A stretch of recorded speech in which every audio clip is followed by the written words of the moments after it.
আমাদের বাড়িতে আমরা যখনই সবাই একসাথে হই তখনই কোনো না কোনো ছোটোখাটো পার্টি আমাদের হতেই হবে। আর পিপিরা থাকলে তো কোনো কথাই হবে না, তারা প্রচণ্ড মজা করে সবার সাথে। সো দেখো এখানে আমাদের ফাইনালি আলুটা ভাজা হচ্ছে, এখনো কিছুটা বাকি আছে। আর আমরা সবাই মিলে এখানে বসে আমার দাদার রিসেপশন বিয়ের সব ভিডিওসগুলো দেখছিলাম। আর এইটা দেখো, এটা আমার বাবা আর আমার দাদা।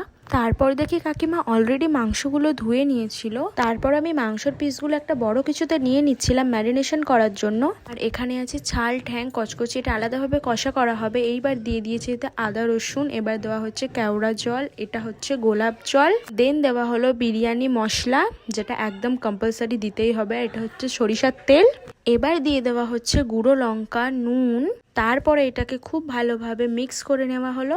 তারপর দিয়ে দেওয়া হলো হলুদ গুঁড়ো, সেটাকেও ভালো করে মিক্স করে নিয়েছি। এইবার আমরা দেবো লেবুর রস, যেহেতু আমরা ভিনিগার ইউজ করব না। আর এটা হচ্ছে আমার মেজো কাকিমা যে টোটাল রান্নাটা করবে। তারপরে দিয়ে দিলাম আমরা এখানে পেঁয়াজ বাটা, দেন দুটো পাত্র এটাকে শিফট করে আমরা ঢাকা দিয়ে দেবো। দেখো পেঁয়াজ কিছুটা হচ্ছে আর এখানে কিছুটা ভাজা হয়ে গিয়েছে। আজ ছিল আমার হাজবেন্ডের বার্থডে, সেই জন্য একটু সেলিব্রেশনও হয়ে গিয়েছে ছোট্ট করে। আর তোমাদের লজ্জাটাকে সাইডে করে একটা কথা বলো, তোমরা কারা ছাল, ঠ্যাং, কচকচি এগুলো খেতে পছন্দ করো অবশ্যই কিন্তু জানাবে। আমার কিন্তু পার্সোনালি খুবই ভালো লাগে খেতে। দেন আমি মাঝখানের অনেকগুলো ক্লিপ নিতে ভুলে গেছিলাম। তো দেখো এখানে ফাইনালি বিরিয়ানিটা ডান।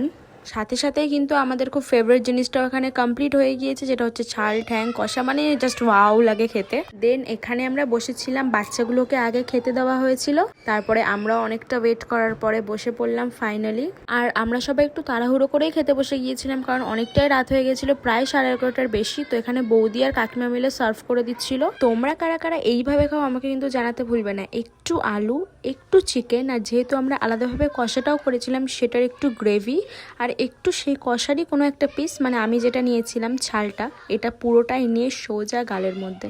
তোমাদের কেমন লাগে কিন্তু জানাতে ভুলবে না, আমার কিন্তু এইভাবে খেতে খুব ভালো লাগে। আরও একটা খুব পছন্দের জিনিস হলো সবাই মিলে একসাথে খেতে বসা। আজ তোমাদের সাথে আমি এইটুকুই শেয়ার করলাম, আবার তোমাদের সাথে দেখা হবে অন্য কোনো ভিডিওতে। এখন বাই।